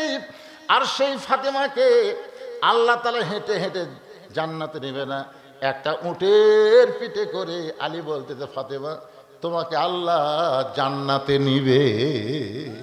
তুমি যখন উটের পিঠে চড়ে জান্নাতের দিকে রওনা দিবা, কিছু দূর উটটা যাওয়ার পরে উটটার জান্নাতের দিকে যাবে না।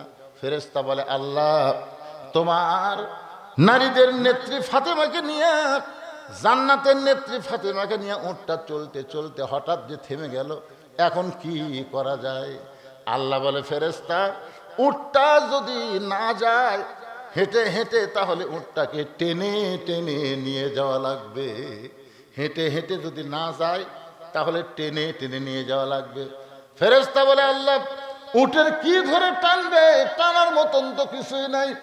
আল্লাহ তখন বলবে ও ফেরেশতা, 6 দিরহামে ফাতেমার ওন্না কিনে আমি আল্লাহ জান্নাতের মধ্যে রাইখা দিয়েছি, ওই ওন্নাটা এনে উটের গলায় বেঁধে দাও। আলী বলে ফাতেমা তোমার ওই ওন্নাটা এনে উটের গলায় বেঁধে দেওয়ার পরে ওন্নার একটা অংশ নিচের দিকে ঝুলতে থাকবে। ফেরেশতা বলে আল্লাহ এখন উটটাকে কে টেনে টেনে জান্নাতে নিয়ে যাবে? আল্লাহ তখন ডাকতে বলবে কে রে কাঠুরের বউ জামিলা, রে কাঠুরের বউ জামিলা তুমি কোথায়? জামিলা বলবে আল্লাহ আমি এখানে দাঁড়িয়ে আছি। আল্লাহ তখন বলবে জামিলা রে, খাতুনে জান্নাত ফাতেমার উটটা যখন চলতেছে না, তুমি উটটার নিচের ওন্নার অংশ ধরে টেনে টেনে উটটাকে নিয়ে যাও। এখন কাঠুরের বউ জামিলা উটটার ওন্নার নিচের অংশ ধরে টানা শুরু করে দিবে। আলী বলে ফাতেমা তুমি মনে করতেছো আমি তো জান্নাতে যাচ্ছি, আমি তো জান্নাতে যাচ্ছি, কিন্তু আল্লাহর হিকমত হলো তুমি জান্নাতে উটের পিঠ থেকে নামার আগে ওই কাঠুরার বইয়ের পা জান্নাতে আগে যাবে। ফাতেমা বলতেছে ওগো স্বামী, এমন কৌশল করার কারণ কি? আল্লাহ এমন কেন কৌশল করে আমার আগে কাঠুরার বউকে জান্নাত দিবে? আলী বলতেছেন ফাতেমা একদিন তুমি ওই কাঠুরার বইয়ের দরজাত গেছিলা, কাঠুরের বাবু দরজা খোলে নাই। কেন খোলে নাই তুমি কি জানো? তার স্বামী তখন বাড়ির ছিল না। যখন কাঠুরিয়া কাঠ বিক্রি করে বাড়িতে আইছে, তখন কাঠুরার বউ স্বামীর পাটা ধরে বলতেছে, স্বামী গো, আজকে নবীর মেয়ে ফাতেমা আমার বাড়িতে আইছিল। কাঠুরা বলতেছে, নবীর মেয়ে ফাতেমা আইছিল, তুমি কি করছো? বলে, আমি দরজা খুলে দেই নাই। কাঠুরা বলে, কে রে পাগলি, একটা সাধারণ কাঠুরার বউ হয়ে নবীর মেয়ে তোর দরজায় আসলো, আর তুই কেন দরজা খুলে দিলি না? কাঠুরার বউ বলে, স্বামী গো, আল্লাহর নবী বলেছেন, আল্লাহ ছাড়া কাউকে যদি সেজদা দেওয়ার হুকুম থাকতো, তাহলে প্রত্যেকটা মেয়েকে বলতাম স্বামীর পায়ে সেজদা করো। সেদিন থেকে আমি আপনাকে আল্লাহর পরই জায়গা দিয়েছি। আপনার হুকুম ছাড়া আমি ফাতেমার জন্য দরজা খুলতে পারবো না। সঙ্গে সঙ্গে কাঠুরা দুই হাত তুলে দোয়া করে, আল্লাহ, আমি একজন গরিব কাঠুরিয়া, আমার বউ আমার হুকুম ছাড়া নবীর মেয়ের জন্য দরজা খোলে না, আমি জীবনে কিছুই দিবার পারিনি। আল্লাহ, আমি শুধু তোমার কাছে দোয়া করি, আমি শুধু দোয়া করি তোমার কাছে, আমার বউটাকে তুমি সবার আগে জান্নাত দিও। আলী বলতেছেন, ফাতেমা, আমি কোনোদিন তো তোমার জন্য দোয়া করি নাই, কারণ তুমি জান্নাতে নেত্রী হয়ে গেছো, তুমি তো সবার আগে জান্নাতে যাবে, এটা আমার ধারণা। কিন্তু স্বামীর দোয়া যে আল্লাহ এমন কবুল করে, ওই স্বামীর দোয়া কবুল করার কারণে আল্লাহ জামিলাকে হেকমত করে ফাতেমার আগে জান্নাত দিয়েছে। সঙ্গে সঙ্গে ফাতেমা কান্দে আর বলে, আল্লাহ, যে মেয়েরা পর্দার মধ্যে থাকবে আর যেই মেয়েরা স্বামীর কথা মতো চলবে, এই মেয়েদেরকে ফাতেমা জামিলার সঙ্গে আল্লাহ তুমি জান্নাত দিও। এই খালি আপনার সুবহানাল্লাহ করলে হবে না, ওই মায়েদেরকে শোনার জন্য বলতেছি, যে মেয়েরা পর্দার মধ্যে থাকবে আর যে মেয়েরা স্বামীর কথা মতো চলবে, ওই মেয়েদেরকে আল্লাহ ফাতেমা জামিলার সাথে জান্নাত দিবে। আপনার বলেন তো, যেগুলা মেয়ে মানুষ আজকে আছে তাদের ওয়াজ হয়নি? এদের এখন হয়েছে কি হয় নাই? এরা যদি খালি দুইটা আমল করে, বাড়িতে খালি খাও বারে, একটা জিনিস কিনে দিলে এরকে পছন্দ হয় না। আজকে শোনেন মায়েরা, আজকে গুরুত্ব দিয়ে কথাগুলো শোনেন। এই জন্য ভাইজান, আজকের আলোচনা হলো আল্লাযী খালাকাল মাউতা ওয়াল হায়াতা লিয়াবলুয়াকুম আইয়ুকুম আহসানু আমালা ওয়া হুয়াল আজিজুল গফুর। পুরুষের জন্য 1 নম্বর সুন্দর আমলের নাম হলো নামাজ। মনে আছে না, ভুলে গেছেন? নামাজ কি? পড়া না কায়েম করা? পড়া কায়েম করা। আমাদের বাংলাদেশে নামাজ কি আছে? পড়া আছে। বাপ পড়ে, বেটা পড়ে না। আমাদের বাংলাদেশের বাপেরা নামাজ পড়ে, বেটারা পড়ে না। আপনারা বলেন তো, হাদিসের ভাষা কি? 7 বছর থেকে নামাজের কি দেওয়া লাগবে?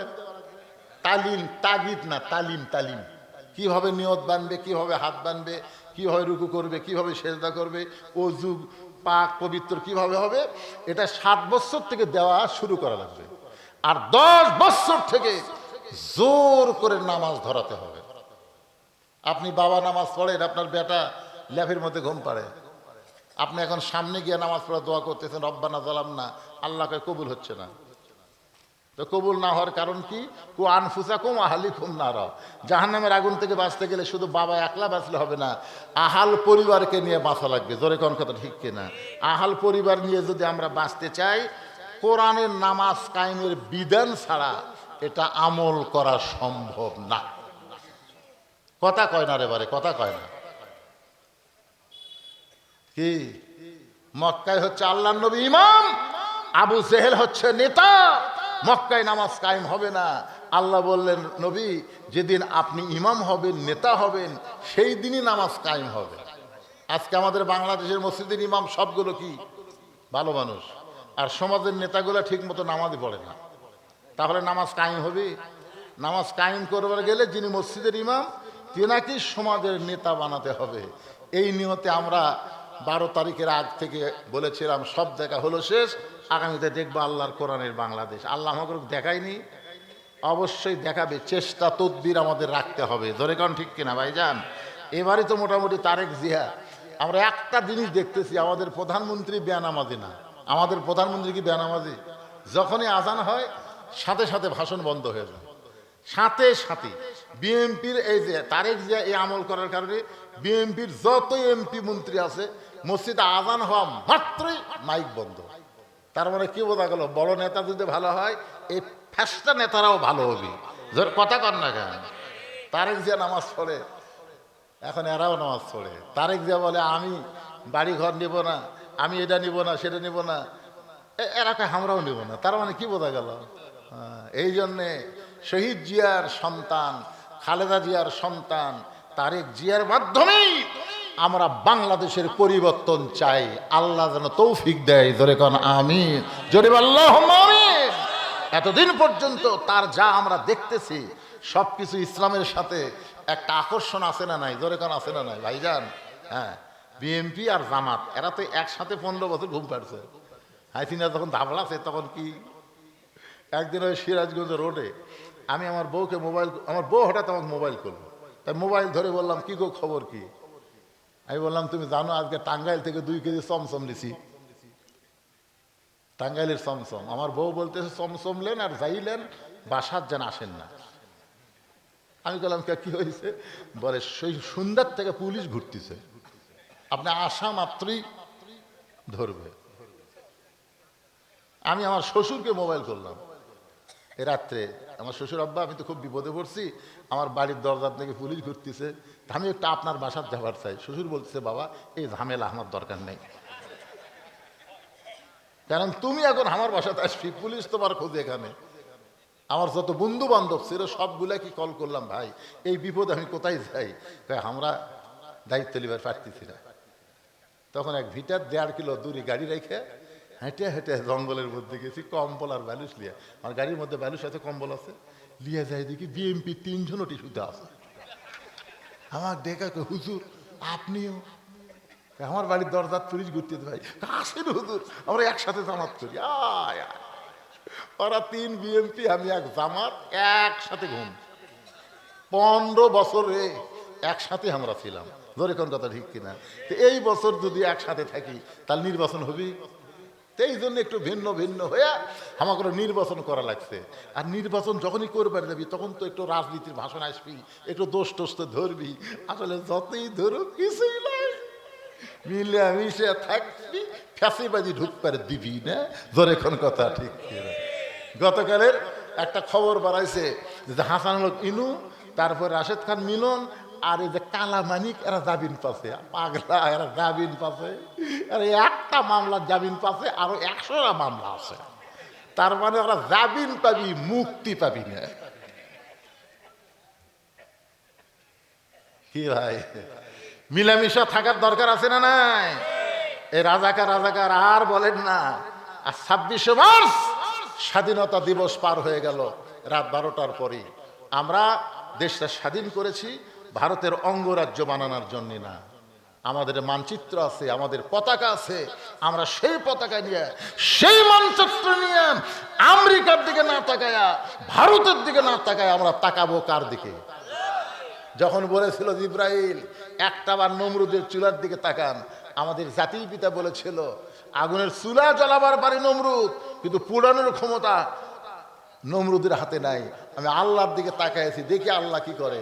ভারত তোমাদের শক্তি আছে, সামর্থ্য আছে, অ্যাটম বোম আছে, হাইড্রোজেন বোম আছে, নমরুদের মতন তোমাদের আগুনের চুলা আছে, কিন্তু আল্লাহ যদি শান্তির বাগান বানায় দেয় ভারত বাংলার মুসলমানের একটা চুলেরও ক্ষতি করতে পারবে না। জোরে কোন কথা ঠিক না?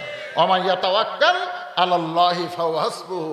আল্লাহ আমার সবাইকে আল্লাহর প্রতি ভরসা করে তৌফিক দান করুক। সকলে বলে আল্লাহুম্মা আমিন। ইস্তেগফার পরে আপনাদের জন্য তাবারকের ব্যবস্থা আছে, মোনাজাতের পরে সবাইকে তাবারক দিবে, সেই তাবারক নিয়ে আপনারা যাবেন ইনশাল্লাহ। মাশাল্লাহ, মেয়েদের মধ্য থেকে 21,000 টাকা, 21,471 টাকা আমার মায়েরা দান করেছে। আল্লাহ দানকে কবুল করেন। আর একটা হলো মনিরুল ইসলাম, তাই না, ইসলাম, উনি 10,000 টাকা বাকিতে দান করেছে। কালকে দিয়ে দিবে, আল্লাহ তার দানকে কবুল। আল্লাহুম্মা আমিন। ওটা অবশ্য করেন না ভাই, এতক্ষণ পর্যন্ত ছিলেন, আমরা একটু মোনাজাত করবো, সকলে মিলে একটা মোনাজাত করবো। মোহাম্মদ আব্দুল গফুর জয়সারা দক্ষিণ পাড়া 1 মণ ধান দান করছে। ঠিক আছে, দান যে প্রকাশই করা লাগবে তা না, আপনি লেখা মাত্রই দান আল্লাহর খাতায় লেখা পড়ে যায়। প্রকাশের চাইতে গোপন দানের সওয়াব অনেক বেশি, কিন্তু আমরা তো বুঝি না, খালি দাম শুনবার চাই। ইস্তেগফার পরে আস্তাগফিরুল্লাহ রাব্বি মিন কুল্লি জামবি, আবার মুরগি এসে আবার চেঁচায় কেরা, আবার একটা আসলো মাশাআল্লাহ, মা রহিমা খঞ্জর একটা মুরগি দান করছে, মোরগ একটা মোরগ দান করলো এই গভীর রাত্রে। আল্লাহ তার দানকে কবুল করুক, জোরে কোন আল্লাহুম্মা আমিন। আচ্ছা, সবার জন্য দোয়া হয় বাবা। ইস্তেগফার আস্তাগফিরুল্লাহ রাব্বি পড়েন, আস্তাগফিরুল্লাহ রাব্বি মিন কুল্লি জামবি ওয়া তুবু ইলাইহি। যারা আশেপাশে দাঁড়িয়ে আছেন, দোয়ার সময় বসা ভালো, বসেন বাবা, সবাই বসেন। এই দোয়ার সময় বসাটা আদবিরে বসেন, দাঁড়া থেকে দোয়া না করে বসে সবাই বসে পড়েন। আল্লাহুম্মা সাল্লি আলা মুহাম্মাদ, আল্লাহুম্মা বারিক আলা মুহাম্মাদ। সবাই পড়েন আল্লাহুম্মা সাল্লি আলা মুহাম্মাদ, আল্লাহুম্মা বারিক আলা মুহাম্মাদ, আল্লাহুম্মা আমিন। রব্বানা যালামনা আনফুসানা ওয়া ইল্লাম তাগফির লানা ওয়া তারহামনা লানাকুনান্না মিনাল খাসিরিন। আল্লাহ, সেই সন্ধ্যা থেকে রাত 12:30 বাজতেছে, এই দীর্ঘ সময় পর্যন্ত তোমার পাগল বান্দা বান্দিরা আরামের বাড়ি, আরামের ঘুমকে বাদ দিয়া কোরআন হাদিসের মহব্বত কলিজার মধ্যে নিয়ে এই জান্নাতের বাগানে বসে বসে কোরআন হাদিসের আলোচনা শোনার শেষে আমি গুনাহগারের সঙ্গে রহমতের দরজায় ফকির হয়ে দোকানা হাত তুলেছি। আল্লাহ, মেহেরবানি করে আজকের মাহফিল আমাদের সকলের হেদায়েতের জন্য, নাজাতের জন্য, জান্নাতের জন্য কবুল করো। এই মাহফিলের শুরু থেকে শেষ পর্যন্ত যত আলোচনা হয়েছে, এর মধ্যে যদি ত্রুটি হয়, ভুল হয়, মাফ করে দাও। এর যা হাদিয়া মঞ্জুর করো সোনার মদিনায় নবী পাকের রওজা মুবারকে আল্লাহ কবুল করো। তামাম আম্বিয়ায়ে কেরাম, আসহাবে কেরাম, উম্মাহাতুল মুমিনিন, শহীদ শহীদান, জান্নাতুল বাকি, জান্নাতুল মাসহ পৃথিবীর যত গোরস্থানে যত মুর্দা শুয়ে আছে, আল্লাহ সকলের আরওয়াহ পরে হাদিয়া কবুল করো। আল্লাহ গো, আমরা যারা হাত তুলেছি, আমাদের জনম দুঃখনী মা যাদের কবরে চলে গেছে, ছোট্ট একটা শব্দ মা, এর নামের মধ্যে কি মধু আছে, যাদের মা নাই তারাই বুঝতেছে। কি বলবো প্রসবের কথা, মা বিনে সেই ব্যথা কেউ তো বুঝিবে না। মাজন ঠেকিয়া সন্তানের দায়, অকালে মা মারা যায়, কেন সে মায়ের ভক্তি করো।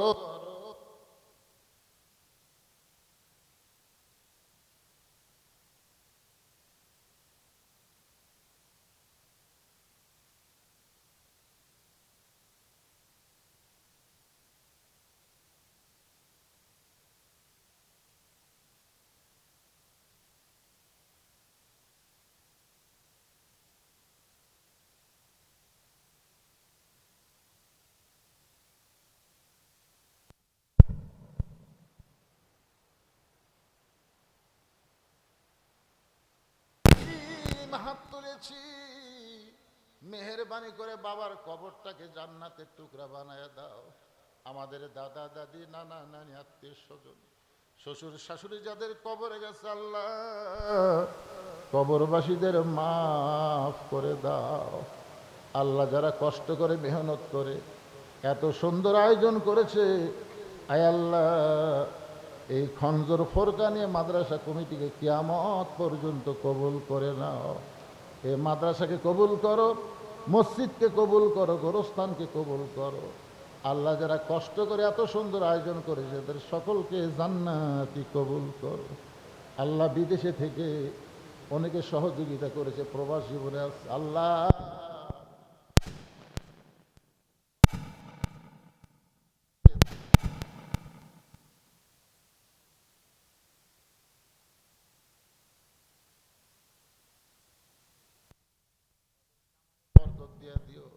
আজকের মাহফিলের সম্মানিত সভাপতিকে আল্লাহ তুমি কবুল করো, সহসভাপতিদের কবুল করো, প্রধান অতিথি কবুল করো, বিশেষ অতিথির আল্লাহ তুমি কবুল করো, আলেম ওলামাদের কবুল করো, হাজী সাহেবদের কবুল করো, মুরব্বীদের কবুল করো, যুবকদেরকে কবুল করো, কচি কাঁচা বাচ্চারা আমিন আমিন করে তাদেরকেও কবুল করো। আমার মা বোনেরা পর্দার অন্তরালে বসে ফাতেমা জামিলার ওয়াজ শুনেছে, আল্লাহ ফাতেমা জামিলার মতন চরিত্র গঠন করার তৌফিক দিয়ে দাও। আয় আল্লাহ, আমাদের মধ্যে আমরা অনেকেই অসুস্থ। একটা ছেলে যুবক আমার কানে কানে বলতে যে হুজুর আমি অসুস্থ, এরকম যারা অসুস্থ অবস্থায় আছে আল্লাহ আজকের মাহফিলকে ওসিলা করে সবাইকে সুস্থতার নিয়ামত দান করে দাও। গোটা বিশ্বের মুসলমানকে আল্লাহ তুমি হেফাজত করো। আমরা ঈদের দিনে কত আনন্দ নিয়ে ঈদের নামাজ পড়লাম, কিন্তু ফিলিস্তিনের গাজার মুসলমান বাইতুল মুকাদ্দাস ঈদের নামাজ পড়তে দেয় নাই। যখন ঈদের নামাজ তারা পড়ার নিয়ত করেছে এমন সময় টিয়ার গ্যাস শুরু করেছে। আল্লাহ, টিয়ার ছেলে আঘাত করে বাইতুল মুকাদ্দাস নামাজ পড়তে দেয় নাই। আজকে ফিলিস্তিন ঈদের আনন্দ নাই, আজকে গাজা উপত্যকায় মুসলমানের আনন্দ নাই, কাশ্মীরে নাই, পৃথিবীর বহু দেশে মুসলমান বড় কষ্ট আছে। আল্লাহ, আজকে আমেরিকা ইসরায়েল পৃথিবীর মানচিত্র থেকে ইরানকে মুছে দেওয়ার চায়। আমরা দোয়া করি আল্লাহ, ইরান যে আকীদার হোক না কেন, তারপরেও তারা যদি ঠকে যায় পৃথিবীর মানচিত্র মুসলমান কোণঠাসা হয়ে যাবে। তাই আল্লাহ, আমেরিকা ইসরায়েলের উপরে ইরানকে তুমি বিজয় দিয়া দাও। ডোনাল্ড ট্রাম্প এখনই কিন্তু ক্লান্ত হয়ে গেছে, খবরে দেখবেন ডোনাল্ড ট্রাম্প ইরানের কাছে এখন আস্তে আস্তে মাথা নত করতেছে। একবার ইহুদি খ্রিস্টান যদি মুসলমানের কাছে নত হয়, মুসলমান তর গতিতে উপরে উঠে যাবে। আল্লাহ, তুমি সব পারো, মুসলমানের হাতে গোটা বিশ্বের বিজয় দিয়ে দাও। জোরে করা আমি। যেগুলো জীবন যাচ্ছে এগুলো শহীদ হয়ে যাচ্ছে ভাই। আল্লাহ বলেছেন আমার রাস্তায় যাদেরকে হত্যা করা হয় তারা মৃত্যুবরণ করে না, বরং তোমরা সেটা বুঝতে পারো না, আমি আল্লাহ তাদেরকে শহীদ হিসাবে কবুল করি। আল্লাহ, এই যে বাংলাদেশে নৌকা ডুবে গেল, ফেরির মধ্যে বাসটা ডুবে গেল, আল্লাহ যারা চলে গেল দুনিয়া থেকে, আল্লাহ তাদের সকলকেই তুমি শাহাদতের মর্যাদা দিও। আয় আল্লাহ, আরও যত বিপদ আপদ মুসিবত অ্যাক্সিডেন্টে অনেকেই চলে যাচ্ছে, আল্লাহ সবাইকে তুমি কবুল করো। আমাদের বাংলাদেশ থেকে আল্লাহ আসমানের বালা আসমানে নাও, জমিনের বালা জমিনে নিয়ে নাও। এই যে আবাদ তাবাদ করেছে সেখান থেকে ধান দান করেছে, আল্লাহ সমস্ত গজব থেকে আল্লাহ তুমি হেফাজত করো। আমাদের সকলকে তুমি মাফ করে মৃত্যুর সময় আমাদের জবানে জারি করে দিও লা ইলাহা ইল্লাল্লাহু মুহাম্মাদুর রাসূলুল্লাহ সাল্লাল্লাহু আলাইহি ওয়াসাল্লাম। আসসালামু আলাইকুম।